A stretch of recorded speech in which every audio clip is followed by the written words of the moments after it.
Sophie Wessex is Charles's secret weapon, as she's lined up for new roles. The Duchess of Edinburgh is believed to be one of King Charles's secret weapons, with a more prominent role set to be lined up for her. Sophie has been given important and impactful visits in recent years on behalf of the monarchy, but they have been gone under the radar due to publicity surrounding more high-profile members of the royal family. It is thought that she was particularly close to the late Queen Elizabeth II since joining the family in 1999 following her marriage to Prince Edward.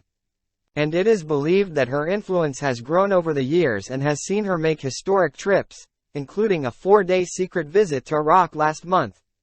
Daily Mail's royal correspondent Richard Eden wrote in his Palace Confidential newsletter about the little coverage that she gained in her recent landmark visits. He wrote, "It was an important visit, but attracted very little media coverage, partly because the government didn't want to publicize it until after it had happened, for security reasons." When Sophie became the first royal to visit South Sudan in 2020 and the first to the Democratic Republic of the Congo last year, her trips received similarly little attention. The Duchess of Edinburgh made the trip to Iraq to raise awareness of one of her long-standing causes. Sophie spent 2 days in the capital Baghdad where she continued her work championing the survivors of conflict-related sexual violence. While there, she heard about the challenges facing Iraqi women and girls, and the ongoing work to protect and promote their rights, Buckingham Palace announced.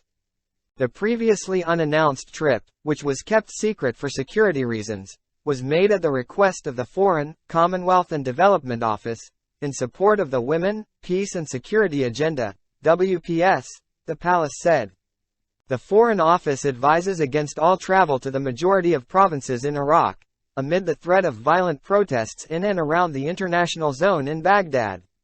Sophie visited a high school for girls and spoke to students and teachers about education for young women in the country and their hopes for the future. She also visited a family planning center to hear about work being carried out to support the reproductive health and well-being of Iraqi women and met female business leaders to discuss the importance of women's economic empowerment.